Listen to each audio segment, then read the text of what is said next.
देखिए वो अंदर अंदर एक जो डिमांड होती है ना, लिविंग जीवन जिसको कहते हैं, जो जो चित्त की स्थिति होती है, वो अपना अपना संसार अपना निर्मित कर लेता है। तो उसके लिए अब साध्वी संतों से पूछोगे तो वो गृहस्थ जीवन को भी कहेंगे कैसे अपना जीवन निकाल लेते, वही दो बच्चों में वही रोज सुबह से शाम तक कमाना, घर में खाना और सो जाना। तो उनके लिए भी हम लोग चेतना जागृति का काम करते हैं। यहाँ आने के बाद लगता है मेरा घर तो बहुत बड़ा है, वसुदेव कुटुंबकम उन्हीं साधुओं ने तो ही कहा है। तो लोग जब कहते हैं कि कैसे घर परिवार छोड़ा, मैंने कहा छोड़ा नहीं, बड़ा कर लिया है। एक घर था वो बड़ा हो गया, अब पूरी वसुधा में वही भाव है जो एक परिवार में होता है। बस उसको कहते हैं चेतना का विकास, जो ब्रह्मा कुमारी संस्था से भी सीखने को मिलता है।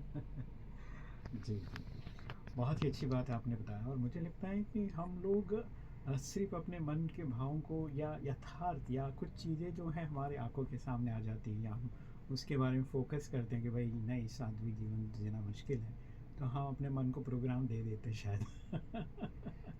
इस वजह से मुश्किलें आती हैं। और वही चीज़ें जब साधु संत महात्माएं ग्रस्त लोगों को देखते हैं, उन्हें भी लगता है कि कैसे बंदा जो है दो बच्चों को एक ही जीवन शैली से कैसे जी रहा है। तो वो उन्हें भी आश्चर्य लगता होगा कि ये कैसा जीवन। तो निश्चित तौर पे दोनों के अपने अपनी कमियां, अपनी अपनी शक्तियां हैं, लेकिन इन दोनों के बीच में अगर परमार्थ है, ईश्वर को याद करने की एक टेक्निक आपको मालूम पड़ जाता है, या ईश्वर के संग रहने की आदत हो जाती है, तो निश्चित तौर पे आपका जीवन जो है बेहतर बनते जाता है, आपको ऊपर वाले की शक्ति मिल जाती है। तो आइए हम लोग बात कर रहे हैं साध्वी माँ कल्पना अरुंधति जी से। और मैं चाहूँगा कि इस जीवन को जीते जीते काफ़ी एक्सपीरियंस आपके पास है, अनुभव आपके पास है। एक हाथ जो है ना, मुश्किल में या अंधेरे से ज़्यादा प्रकाश में एक सेकंड की बात होती है। तो ऐसा कोई सुंदर अनुभव आपके जीवन में, तो बहुत बहुत सारे अनुभव होंगे, एक हाथ अनुभव सुनाइए। आध्यात्मिक अनुभव। जी जी। जी, जब मैं छोटी थी हाँ तो हाँ। मुझे एक आवाज आती थी कि आज जीवन का फिर एक दिन कम हो गया और मैं अभी तक कुछ नहीं कर पाई। और वो आवाज कभी भी आती थी मुझे, और उसी में से एक प्रकाश आता था कि फिर आपका आज एक दिन कम हो गया, आपके जीवन से फिर एक दिन घट गया, फिर आपके जीवन से फिर एक दिन घट गया। तो मैं ये सोचती थी, बात तो ये है कि मेरा जीवन छोटा होता चला जा रहा, और जिस तरह से हमने मनुष्य जीवन लिया उसमें नारायण को कैसे धारण किया जाए। वो एक रोशनी मुझे खींचती थी और बस वहीं से जीवन बदला मेरा। यही सबसे बड़ा अनुभव है। जी जी जी। चलिए, बहुत ही सुंदर एक्सपीरियंस आपने शेयर किया है। और जीवन में जब तक हमारा अंतरात्मा की आवाज़ हम नहीं सुनेंगे, तो हम अपनी लाइफ में कोई बड़ा डिसीजन नहीं ले पाते। और आपने बहुत ही सुंदर एक्सपीरियंस जो है उसे, अपनी आवाज़ को आपने सुना, और उस आवाज़ के ज़रिए फिर आपने अपना जीवन को बदलाव किया, परिवर्तन किया। तो आज के जीवन में जो यूथ है, या जो भी हमारे कहते हैं कि संस्कारों का प्रभाव है, ये वो सारी चीज़ें, क्या इन लोगों को ऐसे बहुत सारी जो चीज़ें न्यूज़पेपर में हम लोग देखते हैं जो नहीं होना चाहिए, फिर भी वो फ्रंट पेज पे आते रहते हैं, तो इनको रोकने का भी कोई साधन या कोई तरीका है?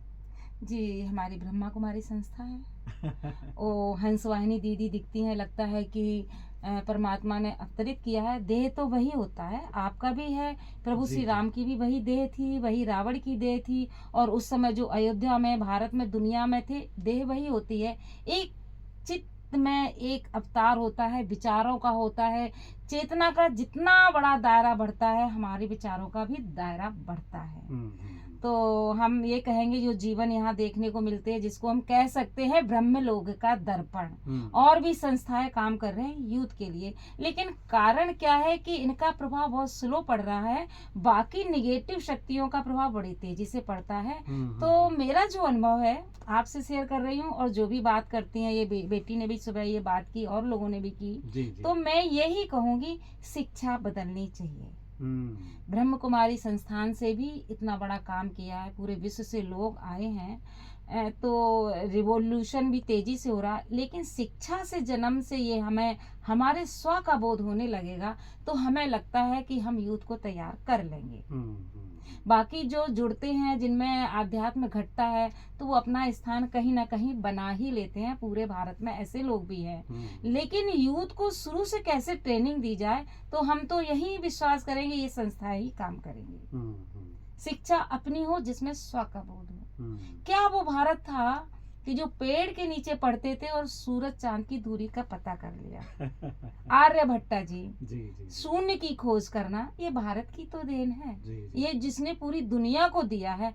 और आज हमारे बच्चे कहीं बाहर की तरफ देख रहे हैं, वो शिक्षा ला रहे हैं। अभी एक चीज सुनी थी, बराबर टीवी में आ रहा था, live in relation, live in relation. ये हमारी तो शिक्षा नहीं है। हमारे यहाँ तो जन्मों जन्मों का बंधन रहता है पति पत्नी का। हम कैसे ये लिव इन रिलेशन को हम बर्दाश्त कर पाएंगे? आज हमने ब्रह्म कुमारी दीदियों से भी ये बात की थी, हमने कि एक जीवन आप लोगों का है, एक ये पशुर जीवन आ रहा है जिसको हम पशु ही कहेंगे। भय मैथुन निद्रा आहार पे जो चल रहे हैं वो मनुष्य शरीर में पशु है, और उनकी आवाज कितनी तेज सुनाई देती है। तो समाधान करने के लिए हम जहाँ बैठे हैं, ये ब्रह्म लोग का दर्पण है। और भी संस्थाएं हैं वो जो ब्रह्म का काम कर रही हैं, उन्हीं से हमें उम्मीद है। और इस शिक्षा को आगे बढ़ाया जाए, जिससे कि पहला उद्देश्य यही होना चाहिए, मेरे नर के अंदर नारायण कैसे प्रकट हो, मेरी चेतना कैसे विकसित हो, निर्विचार हम कैसे बने। कृष्ण भगवान ने भी कहा है, चित्त वृत्ति निरोधा यस्य योगा। एक योगा तो वो करके हम शरीर को स्वस्थ तो कर सकते हैं, पर मन आत्मा की शुद्धिकरण के लिए हमें इन्हीं दर्पण की तरफ आना पड़ेगा अपने दर्शन करने के लिए। जी जी जी, बहुत ही सुंदर अनुभव आपने साझा किया कि कैसे हम अपने जीवन में या समाज में जो बदलाव करना चाहते हैं उसके लिए अपनी शिक्षा का जो स्तर है उसको बदलना चाहिए। और आपने ब्रह्म कुमारी का भी नाम लिया, जहाँ पर एक मूल्यनिष्ठ समाज स्थापना करने के लिए सुंदर कार्य किया जा रहा है। और भी संस्थान हैं जहाँ पर इस तरह के काम कर रहे हैं, तो उन सभी को साथ लेकर या शिक्षा के क्षेत्र में आध्यात्मिकता का समावेश करके हम एक अच्छा समाज को बना सकते हैं। ये आपने बहुत ही सुंदर बात कही है। तो मुझे लगता है कि हमारे सभी श्रोता बंधुओं को एक नया दर्शन मिल रहा है कि शिक्षा और अध्यात्म, या फिर हम जहाँ पर कर्म करते हैं, 8 घंटा हम लोग ड्यूटी करते हैं, बहुत सारे लोग हैं जो 8 घंटा अपने ऑफिस में काम करते हैं या कंपनी में काम करते हैं।